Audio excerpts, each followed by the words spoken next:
Entonces algo así. Por lo que esta corriente que pasa por aquí va a ser la misma que va a pasar por acá. Por eso ese 1.3, ese famoso 1.3 amperios o 1.2 amperios que según consumen los transistores, en realidad es 1.3 o 1.2 por cada par de transistores, que pues tampoco es que sea 1.3 o 1.2, porque como les decía o como les iba diciendo, este transistor, por lo menos con este voltaje que tiene ahora, la máxima corriente que podría estar tolerando quizás puede estar cerca de los 800 miliamperios. Puede estar cerca de los 800 miliamperios. ¿Qué sucede? Que supongamos que sí lo tolera. Es decir, ahora mismo así como están, ellos podrían estar tolerando una carga que exija una corriente de 1.6 amperios, digamos. Eso significa que cada transistor estaría tolerando o drenando a través de ellos, obviamente cada uno en su semiciclo, en su tiempo, unos 800 miliamperios, ¿vale? Cuando esos 800 miliamperios se unen aquí, pues como eso es tan rápido, la carga estará recibiendo 1.6 amperios. Pero como tal, ese 800 miliamperios va a ser por cada par. Entonces supongamos que esto los tolera o son ideales para eso, ahora mismo como están. Eso siempre y cuando digamos que esa carga que me está demandando 1.6 amperios sea de 4. ¿Ya? ¿Cuál es el problema? El problema viene cuando yo esa carga la bajo. De 4 ohmios la bajo a 2 ohmios. Si yo la bajo a 2 ohmios, esa corriente que la carga me está exigiendo se va a duplicar, o por lo menos muy cerca a duplicarse, o queda muy cerca a su doble, a duplicarse. ¿Qué pasa? Que ya no sería 800 miliamperios los que este transistor estaría dejando pasar o conduciendo a través de su colector emisor, sino que ahora sería un poco más arriba o el doble, que en este caso sería 1.6 amperios. Es decir, al yo bajar la carga, ya la carga no estaría demandando 1.6 amperios, estaría demandando el doble, que sería aproximadamente, estamos hablando de 3.2 amperios, lo que significa que por cada par de transistores debería circular 1.6 amperios. Y ahí es donde viene el problema, porque pues va a pasar mucha más corriente por el transistor con la misma tensión de la fuente. Sabemos que la potencia es el producto del trabajo del voltaje y la corriente o la intensidad. ¿Qué sucede? Que al haber más corriente, ¿cierto? Con esta misma tensión, este transistor va a disipar más potencia, por lo que se va a calentar más. Y si se calienta más, pues corre riesgo de quemarse, ¿vale? Y ese es el problema de los transistores, o lo que mata a los transistores a la hora de uno trabajar con altos o bajos voltajes. Si no se tiene en cuenta ese equilibrio, pues vamos a terminar con los amplificadores o las etapas de potencia de los amplificadores dañadas. Entonces fíjense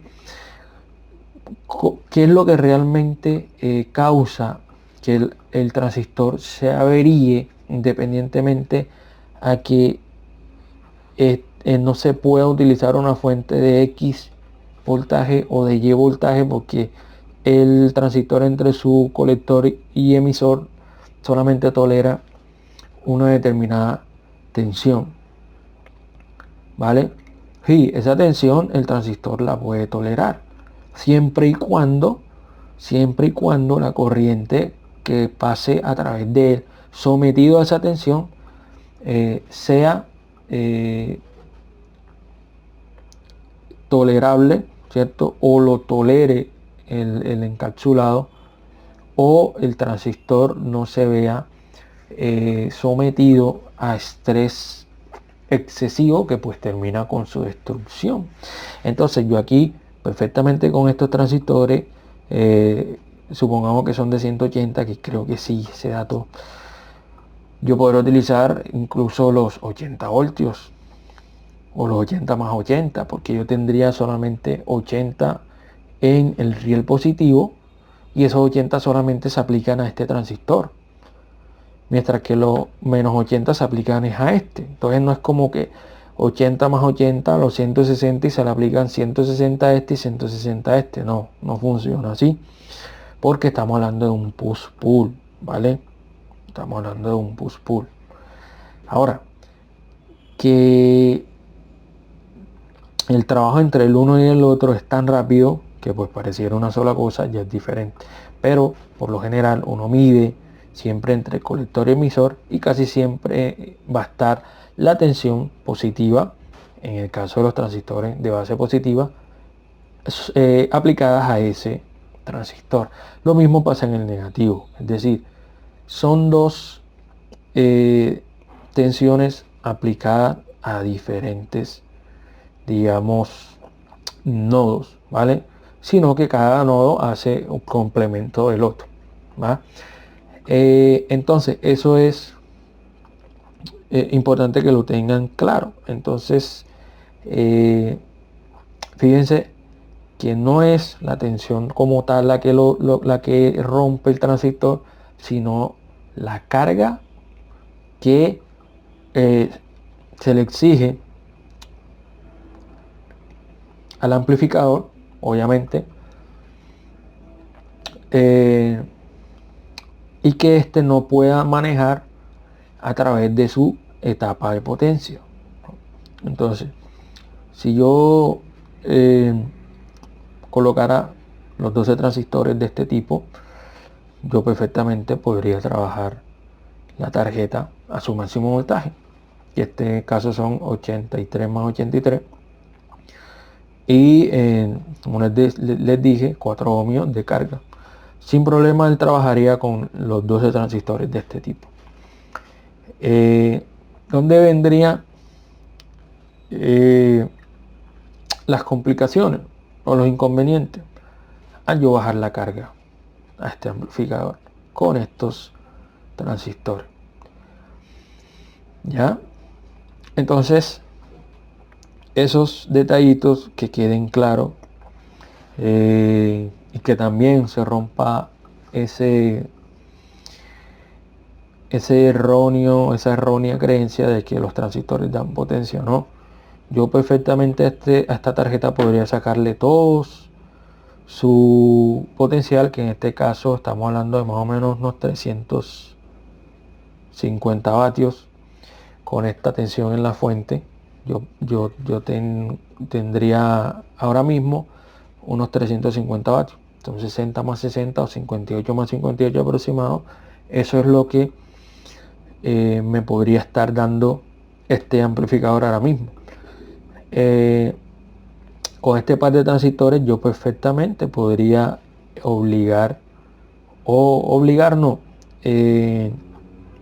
someter a que este amplificador me entregue toda su potencia únicamente con estos dos transistores, que sí lo haría.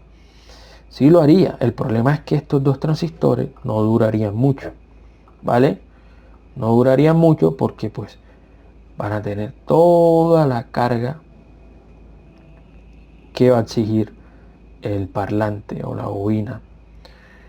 Entonces van a calentar demasiado. Entonces llegará a un punto donde estarán tan calientes que pues, se dañarán. ¿Ya?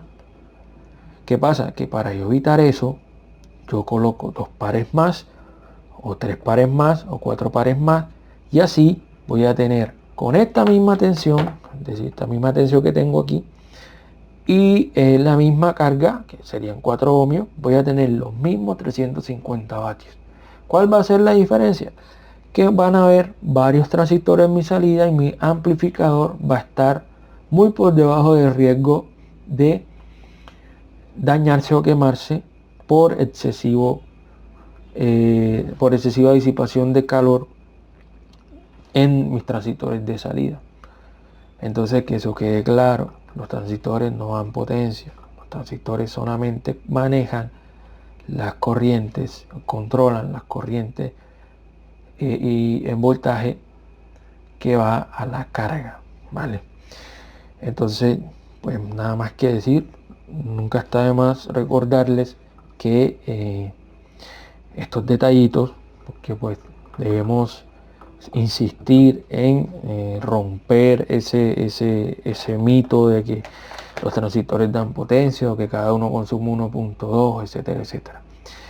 Entonces, muchachos, espero que hasta aquí hayan tenido o aprendido, digamos, los tips importantes a la hora de armar un circuito. Y pues ya vamos a pasar esto a nuestro disipador, ya lo tengo por acá, a ver, se los mostré, aquí están los otros dos, si se fijan, para entonces hacer el ajuste del bias y posterior hacerles la prueba de audio para que aprecien el sonido de nuestra famosa Buster ampliable, y también mostrarles en el osciloscopio que nuestro circuito ya modificado y corregido no distorsiona la onda a partir de los 5 kHz, como si lo hace originalmente el diseño que está en la página construyasuvideorocola.com o el que pues ronda por ahí. Entonces todo eso también lo vamos a ver en nuestro osciloscopio. Vamos a meterle señal desde desde los 20 Hz hasta los 20 kHz para que observemos que nuestro amplificador no va a deformar la onda en ningún punto de la banda de audio y que nuestra onda va a salir perfectamente senoidal. Y bueno, después posteriormente podemos hacer una prueba de carga si queremos. Y qué cantidad de potencia nos está arrojando, qué voltaje nos está dando a la salida. Entonces, muchachos, ya procedo a montar el disipador y regreso. Bueno, amigos, aquí continuamos ya con nuestra prueba de nuestro amplificador, la Buster ampliable, la famosa Buster ampliable de Ampletos. En esta oportunidad ya estamos aquí en el video de prueba y del ajuste, obviamente previo a la prueba, el ajuste de nuestra tarjeta. Entonces, como les había comentado, ya aquí tenemos nuestra tarjeta colocada en su disipador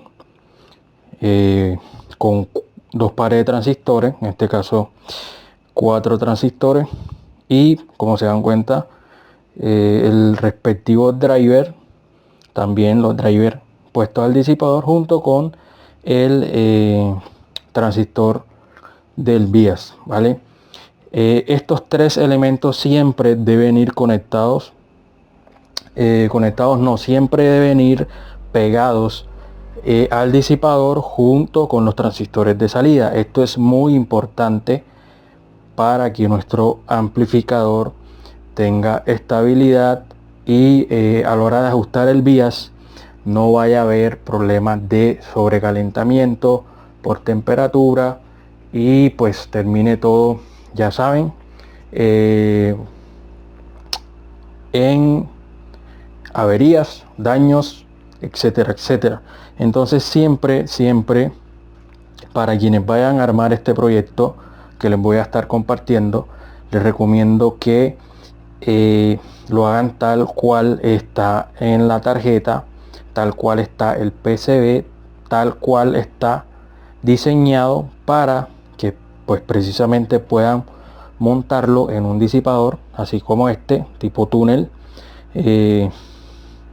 o ya sea también en los disipadores estándar de los amplificadores originales que tienen la misma medida.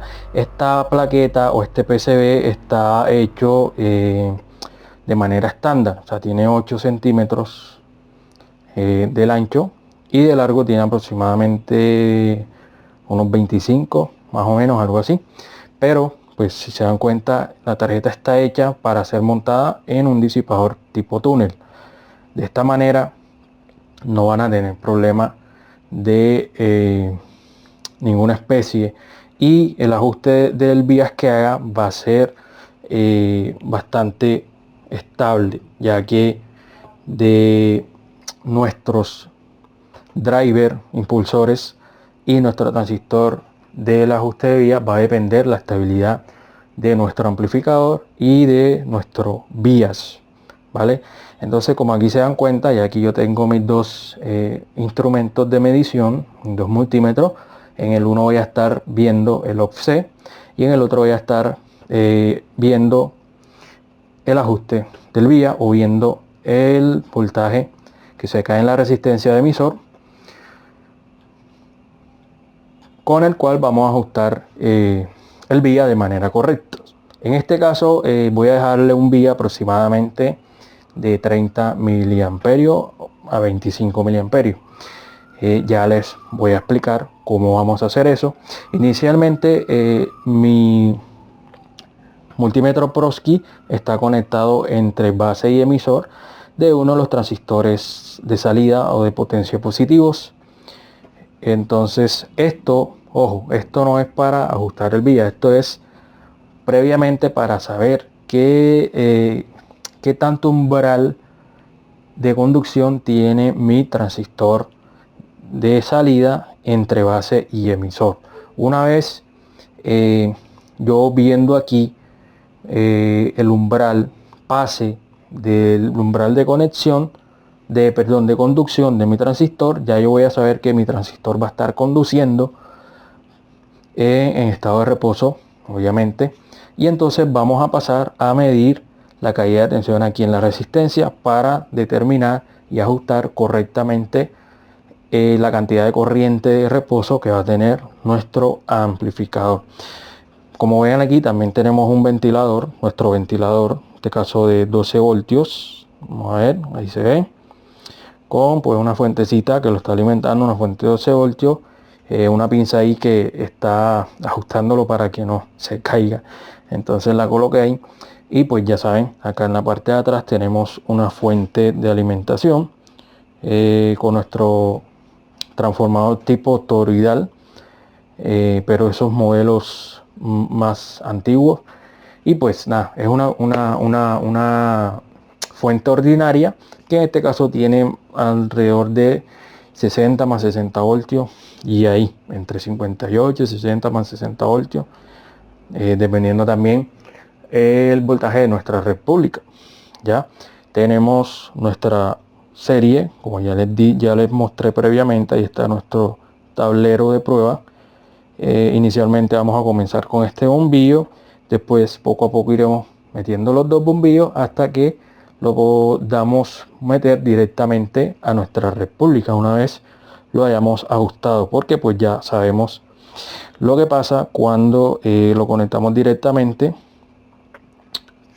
y previamente ajustamos el bias con una bombilla en serie, pues que no es lo mismo cuando se ajusta con la bombilla en serie, ya que cuando se coloca directamente va a haber un aumento ligero de esa corriente de reposo, ¿vale? Entonces, sin más preámbulos, vamos a proceder a ver cómo está nuestro amplificador. Aquí ya, como ven, en nuestra red de software, nuestros diodos para mejorar el damping factor. Y pues nada, vamos a ver qué tal. En esta ocasión tenemos nuestra entrada de señal totalmente al aire. Bueno, recomiendo que cuando vayamos a hacer el ajuste coloquemos un puente de este tipo, puentecitos de este tipo utilizados en computadores, ya, para que nuestro ajuste de vía sea más preciso. En este caso lo voy a dejar así porque pues no veo tan complicado ajustarlo en este caso con nuestro operacional, entonces vamos a dejarlo así. Sin embargo, pues siempre les recomiendo, si ven mucha